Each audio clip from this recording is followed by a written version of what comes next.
Muy bien, hemos visto hace unos instantes a nuestra compañera Rocío Martínez con la congresista Gloria Montenegro al término del evento que ha llevado a cabo este taller importante de liderazgo y empoderamiento para las mujeres líderes, es decir, para fomentar su incursión, su vida activa en la política nacional. Este taller se desarrolló en la sala Marta Hildebrand y lo tenemos para ustedes. Mil disculpas por haber llegado tan tarde. Yo no soy una mujer impuntual, detesto el estereotipo además de la mujer impuntual. Cometí el gravísimo error de hacerle caso a Waze y no a mi instinto cuando vine manejando. Así que la próxima vez vendré en línea recta por la vía expresa. Les he preparado un PPT. Nadia me pidió que yo me concentrara en el efecto de la cuota en los gobiernos regionales y en los gobiernos municipales.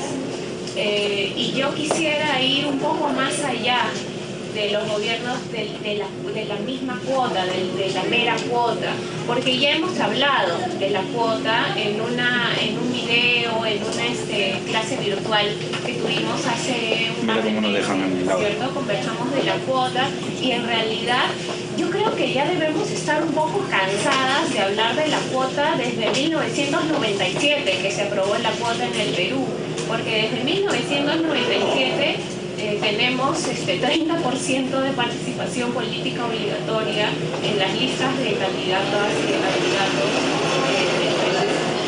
y seguimos estamos ahora. Y hay factores estructurales ajenos a la cuota que no se solucionan con la cuota de género, que todavía no hemos estado en capacidad de solucionar. Entonces, antes de comenzar mi presentación, a mí me gustaría saber quiénes están en organizaciones políticas, quiénes están no necesariamente militando, pero quiénes están vinculadas a alguna organización política. Y acá. Y nadie. Nadie. ¿Quiénes son activistas? Digamos. ¿Sí? Activistas todas, porque además, claro, porque al estar en exactamente, el hecho de estar acá ya nos hace a todas activistas, ¿no es cierto? El hecho de estar en una organización política ya nos hace también, bueno, yo no estoy en una organización política, pero sí me considero activista. Ya el hecho de estar aquí, así algunas no, se resistan de repente a tener el rótulo de ya nos hacen todas, ¿no? ¿Y quiénes de acá han decidido o están considerando candidatear en octubre? ¿Dos nomás? ¿Tres? ¿Tres nomás? Ya, 4, 5, ya. Nadia, ¿no? ¿Por qué?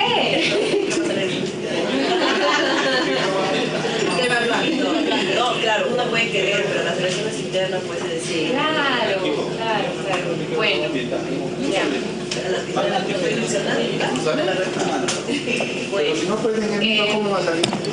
Igual, ¿no? O sea, claro, una cosa es la decisión de participar, otra cosa es lo que sucede en el proceso interno, pero también, bueno, eso no quiere decir que no haya otras formas de participar, por ejemplo, en el cuerpo administrativo de los órganos regionales, locales, etc., ¿no?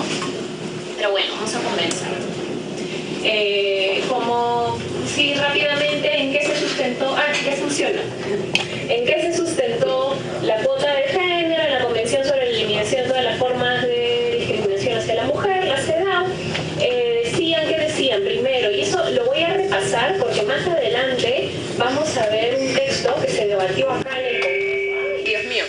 Vamos a ver un texto que se debatió acá en el Congreso en el periodo parlamentario anterior, que es de terror, pero que es necesario recordar, porque estas cosas, este tipo de discusiones así de bajísimo nivel todavía suceden acá. Entonces, por eso es que vamos a recordar la CEDAW. ¿Ya?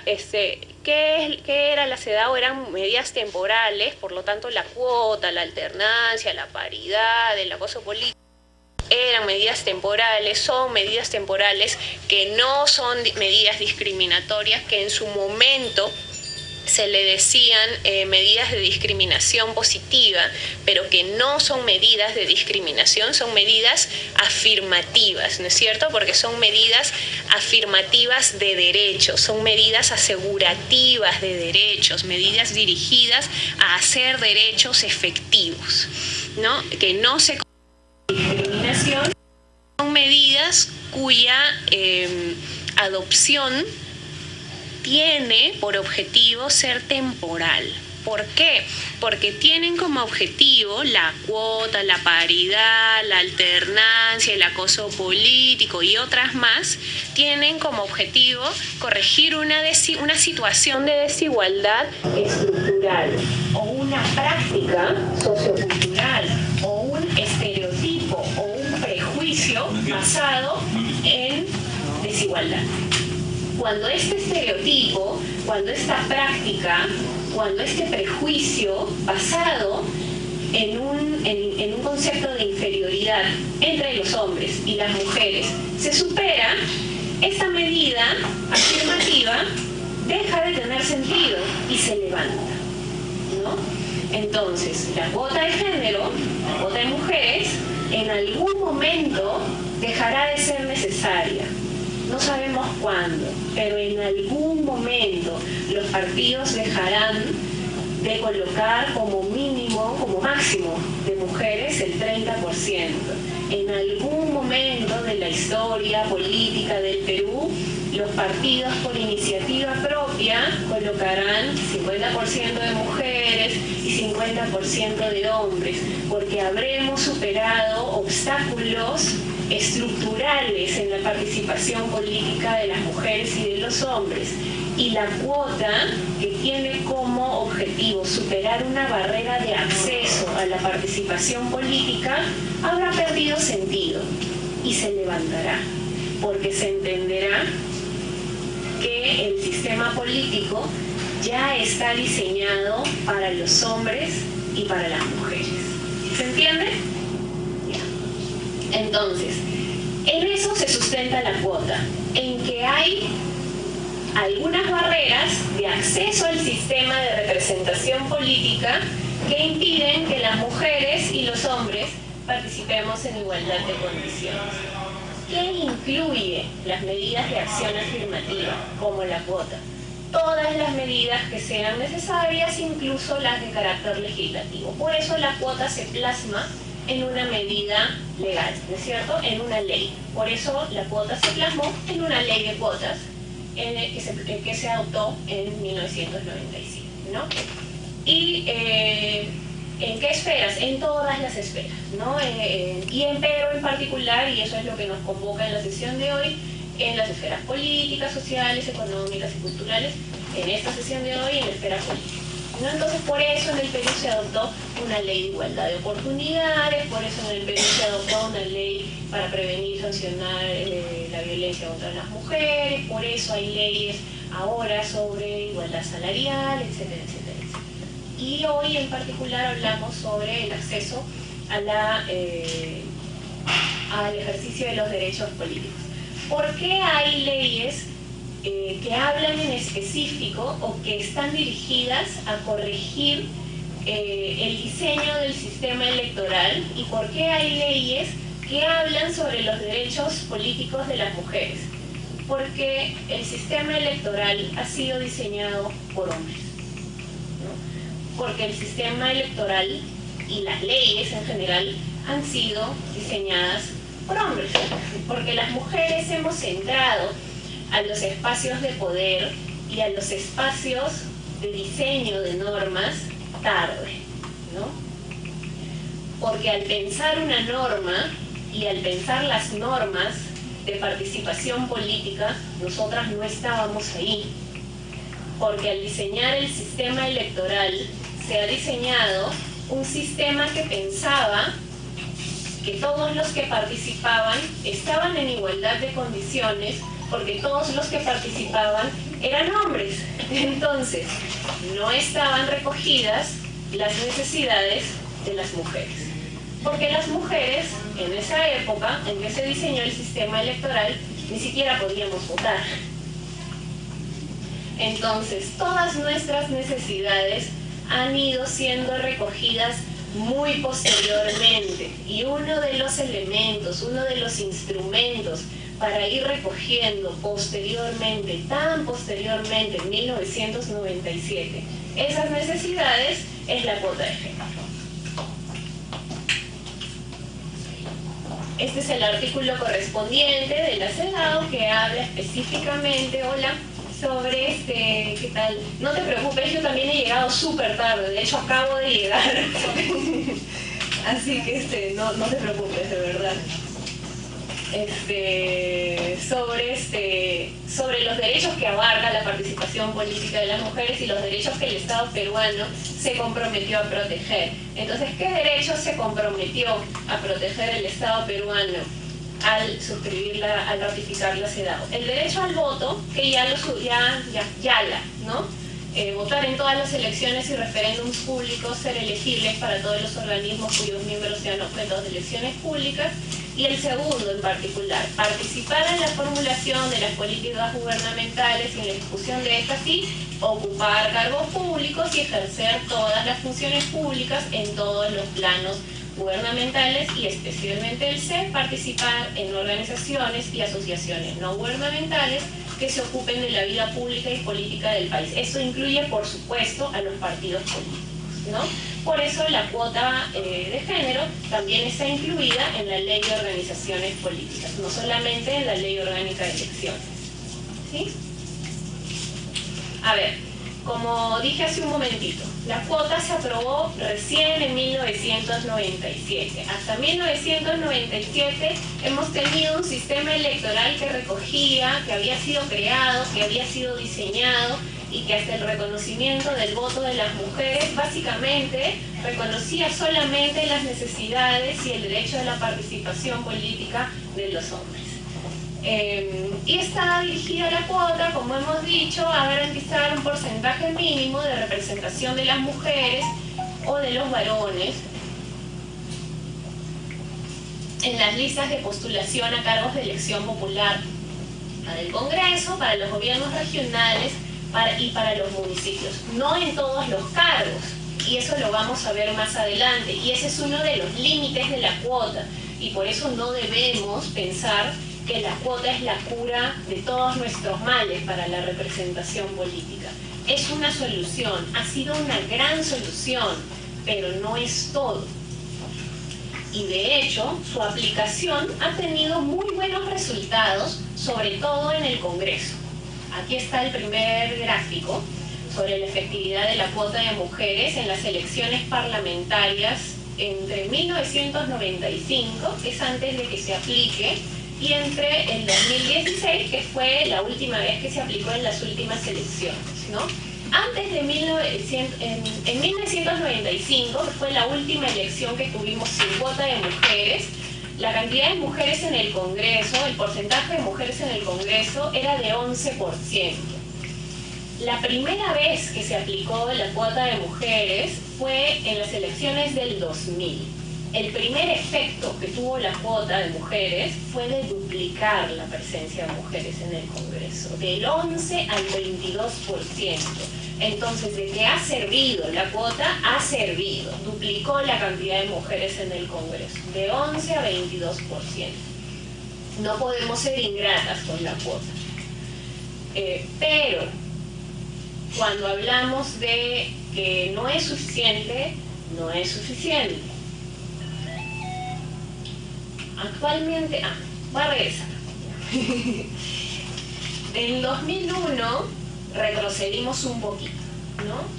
A ver, bajamos a 18%, luego la cuota alcanzó el máximo de su rendimiento, 29% en el 2016.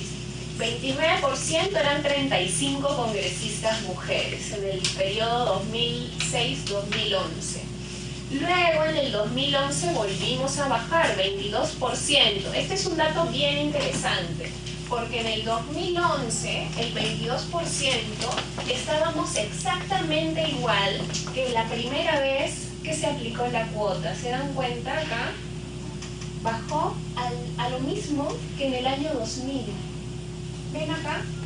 22% en el 2000, 22% 11 años después. Eso quiere decir que esto es lo máximo que rinde la cuota. Lo máximo. Más que esto, no vamos a llegar. ¿Y cuánto es la cuota? 30%. ¿Qué quiere decir?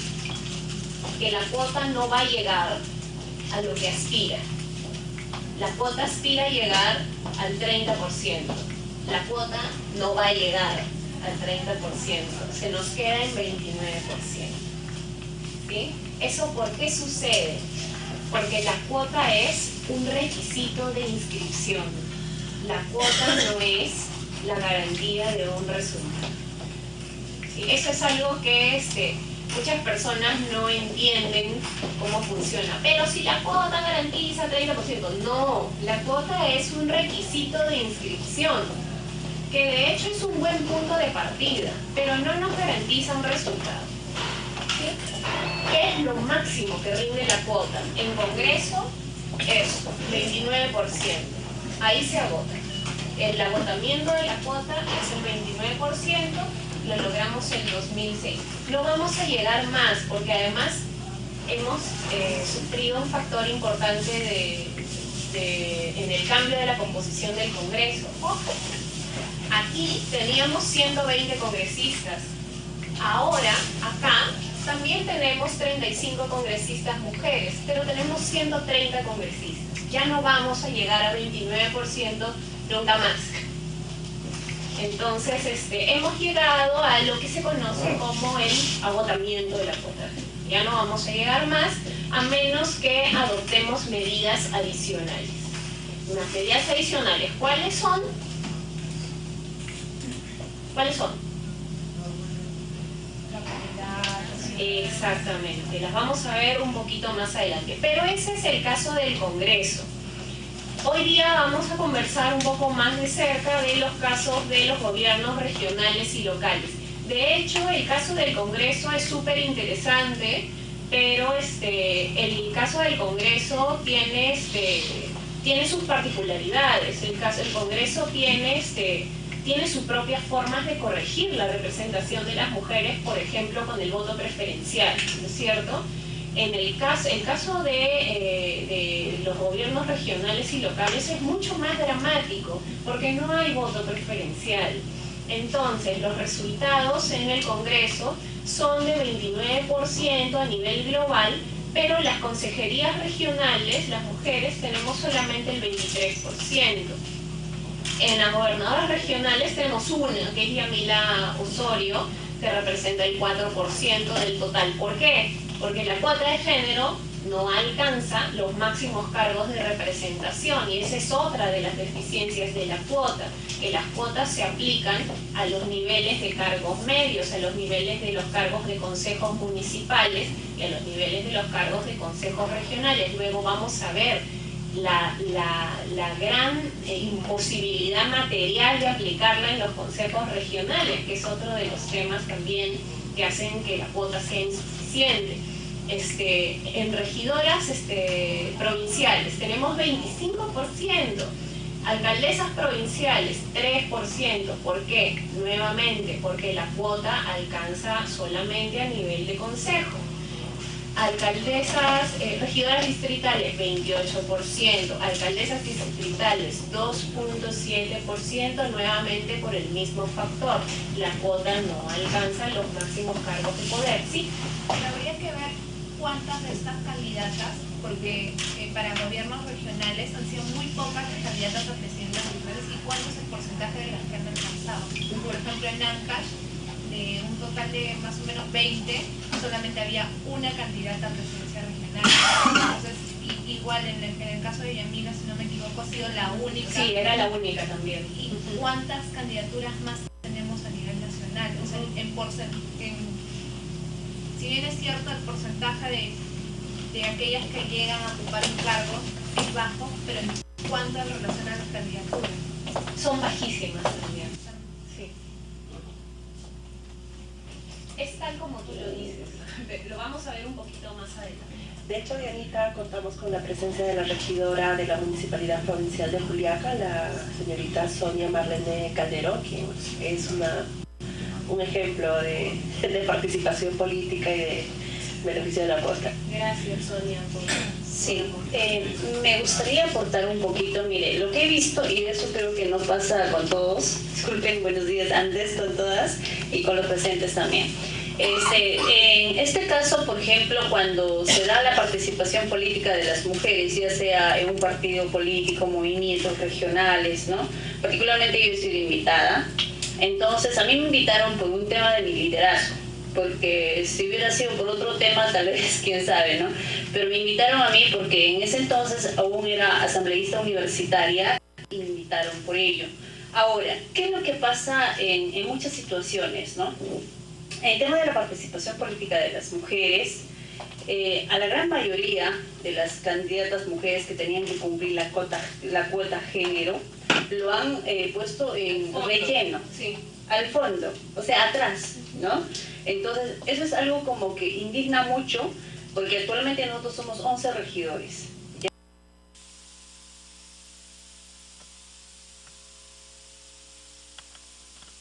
Pero el resto de las señoritas que representaban a la cota joven, por ejemplo, no está dentro del Consejo.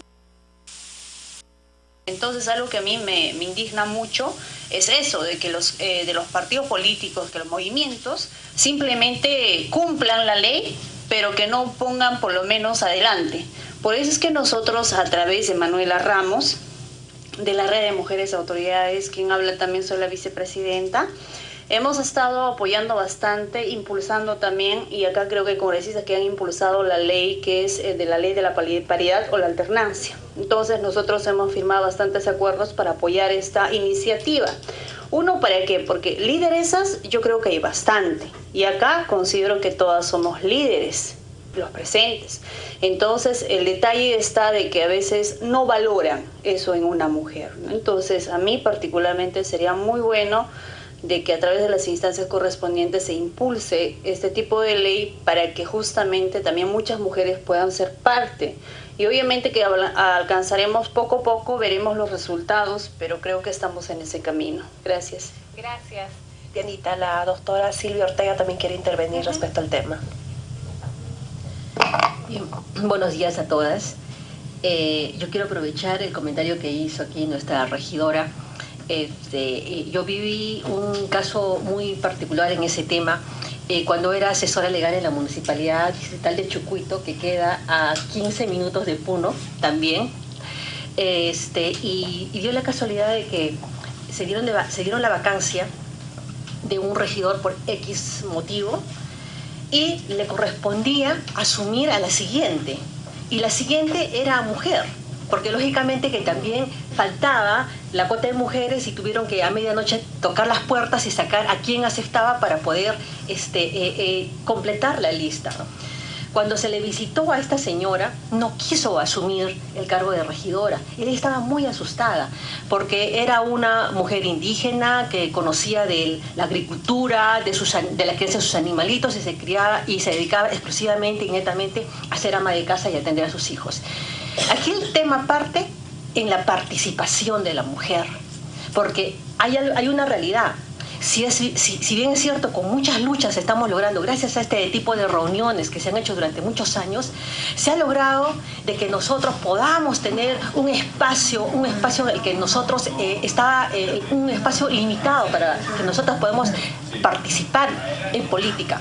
Sí es verdad que tenemos grandes líderes y he conocido líderes indígenas en comunidades, no solamente en gremios, en organizaciones, en gremios profesionales, etcétera, sino que hay grandes líderes, pero es poca la participación de las mujeres en política. Y lo que tenemos que seguir trabajando, por más leyes que nosotras podamos seguir impulsando, conseguir la paridad es un ideal. Pero el tema es parte en la poca participación de la mujer política. Y ahí hay una debilidad. Tenemos que seguir promoviendo. Todas las que nosotros estamos sentadas acá tenemos un fin. Todas las que están sentadas acá, que han hecho el esfuerzo en tiempo, trabajo, etcétera, el tiempo que se han dado acá es porque les interesa el desarrollo de su país, porque les interesa involucrarse en política. Entonces, nosotras debemos ser aquellas que promovamos la participación de la mujer. Y hay otro tema también que es mucho más cruel. La mujer es enemiga de la mujer. Y siempre lo he dicho y en todas las oportunidades en las que he podido participar lo he venido a repetir. Porque cuando una mujer participa dice, ¿y qué está haciendo sentada acá? ¿Por qué no está en la casa atendiendo al esposo? ¿Por qué no está dedicada? Mírenla, pues está arreglando, claro, estará queriendo coquetear. Las mujeres somos enemigas de las mujeres. Y ese tema lo trataron hace poco en un evento en el que también participamos con Nadia, en un evento de liderazgo y empoderamiento de la mujer en el marco de la Cumbre de las Américas. Y es un tema no solamente local, es un tema internacional, ¿no? Entonces nosotras debemos promover esa respuesta a nuestra sociedad, a nuestra comunidad y decir que también nosotras tenemos derecho con nuestras responsabilidades, porque nadie nos va a quitar la responsabilidad que tenemos como mujeres de trabajar por nuestro hogar, por nuestros hijos. No, eso no lo descuidamos. Nosotros somos increíblemente trabajadoras, cumplimos con nuestra función política, laboral y de casa, pero hay que promover y hay que apoyar y hay que colaborar para que las mujeres puedan participar políticamente. Gracias. Muchas gracias. Por favor, continúe, doctora Chávez. A ver, sigo con los datos y de verdad me emociona mucho que haya mujeres que están involucradas en el lugar.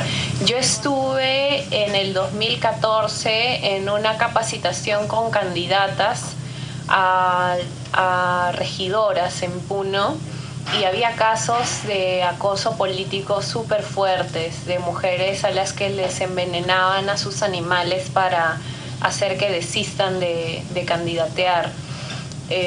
Súper fuertes, y a pesar de eso ellas querían, insistían en participar. Bueno, voy a correr. Bueno, tenemos 2.7% solamente de alcaldesas distritales. Y como dato adicional, las mujeres, según un informe de IDEA, ocupan entre el 47% y el 62% de la militancia de las organizaciones políticas formalmente registradas, ¿ya? Hay varios mitos sobre la participación política de las mujeres.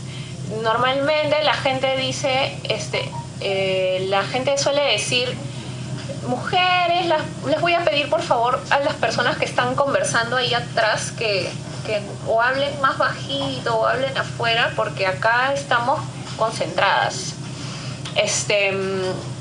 La gente dice, las mujeres no participan en política porque no quieren. Falso. Si quieren, ustedes están aquí, estamos hablando de de mujeres que quieren participar, pero que tienen mucho miedo y que por eso no participan. Luego dicen, las mujeres no participan porque no hay mujeres. Falso. Estamos viendo que entre el 47 y el 62% de la militancia partidaria son mujeres. Sin embargo, estamos viendo en los datos que están en las líneas superiores que hay algo en lo que están fallando tanto el sistema electoral como las organizaciones políticas, algo en lo que están fallando ambos sistemas, el partidario y el sistema electoral, para que esta militancia no se traduzca en liderazgo y en cargos efectivos. Voy a dejar, las preguntas para el final, porque si no, nos vamos a quedar conversando hasta las 6 de la tarde. Yo feliz, pero los siguientes expositores no tan felices, ¿ya? Hay un traslado no efectivo de militancia en recambio del liderazgo político en las organizaciones políticas, primero, y luego en cargos de poder, de cargos en el poder, ¿ya? Y no solamente de militancia, porque también ahí entra el tema de las invitadas, ¿no? ¿En qué momento las mujeres quedamos fuera del sistema de representación? Porque se habla mucho del derecho de la participación política, pero yo voy un paso más allá, porque tenemos que ser más ambiciosas y no solamente pensar en el derecho a la participación política, porque derecho a la participación política